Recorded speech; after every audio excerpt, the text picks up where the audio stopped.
So guys, Hindustan copper इस महीने 576 पर रिस्ट्रिक्ट कर चुका है, रिजेक्शन फेस कर चुका है। ये चीज आपको पता होगी। 520 पर अपना बेस भी बना चुका है, ये चीज भी आपको पता है। यानी कि स्टॉक कहीं ना कहीं एक एक कंसोलिडेशन जोन पर है। लेकिन कोई भी कंसोलिडेशन जोन में एक आती है डायगोनल, जो कि बहुत इंपॉर्टेंट होती है। और पिछले लगभग 2 हफ्ते की ट्रेड में अगर आप देखोगे हिंदुस्तान कॉपर को, तो आपको एक डायगोनल नजर आती है। इसको मैंने पिछले 2-4 वीडियोस में डिस्कस किया है। चिंता मत करो, बहुत तरीके से यहां पर समझेंगे चीजों को कि हिंदुस्तान कॉपर में आखिर सिचुएशन क्या है। कल गिरावट आती है, आज थोड़ी बहुत रिकवरी है। इस सिचुएशन के अंदर क्या करें as an investor, but as a short term investor भी आपको क्या चीजें करनी चाहिए, सब चीजों को समझेंगे बहुत तरीके से। I am NISM 7 certified, subscribe जरूर कर देना। शुरुआत करते हैं पहले आपकी खबरों से, जो कि है रिलेटेड गोल्ड और सिल्वर और कॉपर से। आप में से कई सारे व्यूअर्स का ये क्वेरी थी कि भाई गोल्ड में इन्वेस्ट करें, सिल्वर में इन्वेस्ट करें या कॉपर में इन्वेस्ट करें। अब कॉपर भी एक नई कमोडिटी उठ करके आ रहा है और ऑलरेडी 50% का रिटर्न दे चुका है छोटे समय के अंदर।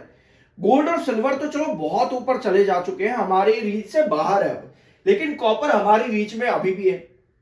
हमें ये जानना जरूरी है कि ये 3 कमोडिटी जिसमें आपको इन्वेस्ट करना चाहिए और क्यों करना चाहिए। गोल्ड और सिल्वर एक हाइयर कमोडिटी हो जाती है, लेकिन कॉपर एक एसेंशियल कमोडिटी भी है। वो कैसे? कॉपर के प्राइसेस बढ़ने से बहुत चीजों पर असर पड़ता है। For example infrastructure, electricity, construction, industrial machinery और एलॉयज, ये कुछ इंपॉर्टेंट पॉइंट्स हैं जहां पर कॉपर सबसे ज्यादा यूज होता है।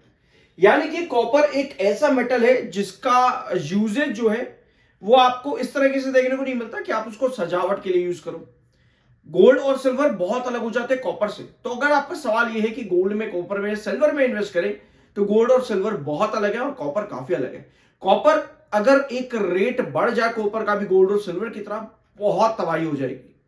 मतलब आप समझ सकते हो कि जो चीज, जो कमोडिटी या जो मेटल आपका इन कामों में यूज हो रहा है, इसको महंगा कर देना, इसका मतलब यह है कि इन्फ्लेशन आ जाता, चीजें बहुत बदल जाती हैं। तीनों कमोडिटीज अपने आप में अलग अलग है। तीनों को अगर आप अलग तरीके से ही समझो तो बेटर है। Copper as an investment in stock market, industry, यहां पर सेक्टर के अंदर ज्यादा बेटर है। और गोल्ड और सिल्वर आपके लॉन्ग टर्म इन्वेस्टमेंट्स के लिए ज्यादा बेटर है। ठीक है। सो आई होप कि ये पॉइंट आपको यहां पर क्लियर हो चुका होगा। अब आते हैं आपके अगले पॉइंट पर। हिंदुस्तान कॉपर को अभी रखें या निकाल दें, यहां पर Osho Kishan from angel one, इनका क्या कहना है हिंदुस्तान कॉपर को लेकर के। सो हिंदुस्तान कॉपर पे इनका कहना है कि स्टॉक ऑलरेडी अपने एसेंशियल मूविंग एवरेजेस के हायर हाइज पर चल रहा है। यानी कि कहीं ना कहीं स्टॉक इस समय थोड़ा सा स्ट्रगल कर रहा है। अब इन्होंने यहां पर कहा है कि बाइंग तो आप कर सकते हो, लेकिन तब जब आपको 550 के आसपास स्टॉक मिले। 600 का आप टारगेट रख लेना और 510 का आप यहां पर एसएल रख लेना। यह कहना है market experts Osho from angel one. 550 पर आपकी एंट्री होनी चाहिए, 510 का आपका एसएल होना चाहिए और 600 का आपका टारगेट होना चाहिए। लेकिन यह बात हो गई शॉर्ट टर्म की। और अगर हम स्टॉक पर सेलिंग और बाइंग का प्रेशर देखें तो आज के दिन 24,36,000 इस समय सेलर है और मात्र 10,94,000 आपके पास बायर है। यानी बायर और सेलर के बीच का डिफरेंस आज के दिन बड़ा है, ऑलमोस्ट 1:2 का रेशियो, यानी कि एक बार पर लगभग 2 से ज्यादा सेलर। लेकिन अच्छी चीज जो हिंदुस्तान कॉपर में देखने को मिली है वो है इसके technicals. Technical point of view पर स्टॉक ने अपने आप को बहुत ज्यादा कंट्रोल में रखा है अभी भी, क्योंकि 58.4 का आपका एमएफआई हो चुका है एंड 58 का आपका आरएसआई। और ये थे आपके लास्ट जो हमने डिस्कस किए थे टेक्निकल्स। 63.9 का एमएफआई था और 65.1 का आरएसआई था। इसके पहले वाले वीडियो में आपको याद होगा आपका एमएफआई 85 पर था और 72 का आपका आरएसआई था। उसके पहले वाले वीडियो में 89 और 79 का आपका एमएफआई एंड आरएसआई रिस्पेक्टिवली। तो इस तरह से स्टॉक ने अपने आप को कंट्रोल में रखा है। 576 से 520 दो रेंज के बीच में स्टॉक ने अपने टेक्निकल्स को काफी कंट्रोल में रखा और ये बहुत इंपॉर्टेंट होता है।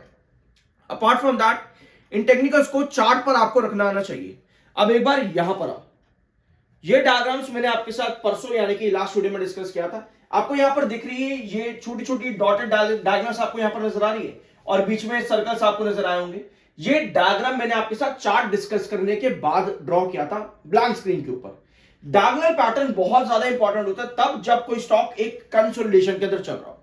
यहां पर आपको नजर आ रहा है 520 लिखा हुआ और ये जो ऊपर वाला ट्रेंड जहां पर क्रॉस लगे हुए हैं ये है डबल टॉप और 576। ठीक है। अब जब भी आपको इस डायगोनल पर बेस मिलता है स्टॉक आपको रिकवरी शो कर रहा है, लेकिन ब्रेकआउट कैसे आएगा? ये भी हमने डिस्कस किया। बट अभी की सिचुएशन क्या है उसको समझते हैं। सब्सक्राइब कर दिया करो, कंजूसी मत किया करो। I am NISM 7 certified. ये है आपका चार्ट। डेली टाइम फ्रेम पहले यहां पर देख रहे हैं हम। डेली टाइम फ्रेम पर अगर आप देखोगे आपको यहां पर नजर आ रहा है 520, 520। कल के सेशन पर भी स्टॉक 520 पर आया, परसों भी 520 पर आया। 520 पर आते ही स्टॉक क्या कर रहा है, यहां पर बार बार आपको रिकवरी दे रहा है, क्योंकि ये आपका बेस है, मिड बेस। क्रूशियल बेस आपका कितने पर है इस समय? क्रूशियल बेस आपका है 480, 480। ये आपका क्रूशियल बेस है। जब तक स्टॉक 520 पर है तब तक आपके लिए पॉजिटिविटी बनी हुई है। क्रूशियल रेस्ट्रिक्शन यानी कि रिजेक्शन जोन आपका 576 का है। और अगर आप यहां पर देखोगे आपको नजर आएगा कि स्टॉक ने एक डायगोनल अभी भी मेंटेन करके रखी है। क्या हो रहा है, जब भी स्टॉक अपनी इस डायगोनल के नीचे जाता है ना, आपको वहां पर बायर एक्टिव दिखते हैं। जैसे ही बायर एक्टिव होते हैं स्टॉक वापस से मोमेंटम गेन कर लेता है। अब आज भी ओपनिंग सेशन में इस डायगोनल के नीचे आया, बायर एक्टिव हुए तो आपके पास एक सस्टेनेबल कैंडल बन गई। जब जब स्टॉक इस डायगोनल के ऊपर ऊपर रहेगा तब तक आपके लिए as a short term investor आपके लिए पॉसिबिलिटी और पॉजिटिविटी है कि स्टॉक वापस से 576 पर आ सके। कोई भी डाउन ट्रेंड यहां पर आपको बताएगा कि भैया अब यहां पर गिरावट आने वाली है, आपको रुक जाना चाहिए, निकल जाना चाहिए। समझ गए इस चीज को? अब इसी डायगोनल को हम एक्सटेंड करते हैं। आपके पास क्या हो रहा है, जब भी आपके पास यहां पर इस डायगोनल पर स्टॉक आता है सस्टेनेबल कैंडल बन जाती है। एक मिड रिस्ट्रिक्शन भी मैं आपको बता दूं जो 576 और के बीच में बन रहा है वो है 560 का। ठीक है, 560 का एक आपका रिजेक्शन जोन है 576 से पहले, इसको आप नोट कर लेना। 560, 560। ठीक है, अब आज भी आपके पास इसी तरह की कैंडल आई है इस बेस लाइन, इससे डायगोनल के पास में, और आपके पास फिर से अप ट्रेंड आ चुका है। दो तरीके की कैंडल होती है। पहली, आपको बार बार बेस मिल रहा है, अच्छी बात है, जो कि आपको 560 पर जाकर के रिजेक्शन दे रहा है। ठीक है, ये आप लोग यहां पर समझ चुके हो। अब ब्रेकआउट के लिए 560 पर सस्टेन करेगा। इस तरह की कैंडल होती है ना, इसको कहते हैं सस्टेनेबल कैंडल। एक होती है सस्टेनेबल कैंडल, एक होती है रिजेक्शन कैंडल। रिजेक्शन कैंडल कुछ इस तरह की दिखेगी जहां पर ऊपर की टेल लंबी होगी, सेल को इंडिकेट करेगी, जो कि बताएगी कि अभी ये डायगोनल पर ही टिका रहेगा, यानी कि छोटी रेंज पर स्टॉक टिका रहेगा। ठीक है, लेकिन कोई भी डायगोनल ब्रेकडाउन कैसे होती है, ये तो होगी सस्टेनेबल कैंडल जहां पर नीचे की टेल ऊपर की टेल बराबर की हो, यहां पर नीचे की टेल लंबी हो, ऊपर की टेल छोटी हो, जो कि बार को इंडिकेट करे तो सस्टेन करता है। सेलिंग आती है जब आपके पास कुछ इस तरह की कैंडल बन जाए जो कि ऊपर की टेल लंबी हो, नीचे की टेल छोटी हो और डायगोनल के नीचे आपकी क्लोजिंग आ जाए, उसको कहते हैं सेल ऑफ। वहां पर आपको पता चलता है कि भैया आप डायगोनल को स्टॉक ने रिजेक्ट कर दिया है, अब यहां पर जो पोजीशन है वो हमारी बिगड़ जाती है। इसका मतलब यह है कि आपको गिरावट देखने को मिलेगी। और अगर 520 की इस डायगोनल पर गिरावट आती है तो आपका नेक्स्ट बेस आपको मालूम है 480 के पास बनता है। यह शॉर्ट टर्म ट्रेंड है। अगर आप लॉन्ग टर्म ट्रेंड के लिए जा रहे हो तो आपको मालूम होना चाहिए कि आपके नेक्स्ट बेसिस क्या है। फॉर एग्जाम्पल, ये स्टॉक का चार्ट अभी हमने देखा, यहां पर क्रूशियल बेस आपका 480 पर है, 440 ये आपका नेक्स्ट बेस बनता है, और 390 सॉरी 400 ही मार्क कर लो इसको, 400 ये आपका नेक्स्ट बेस बनता है।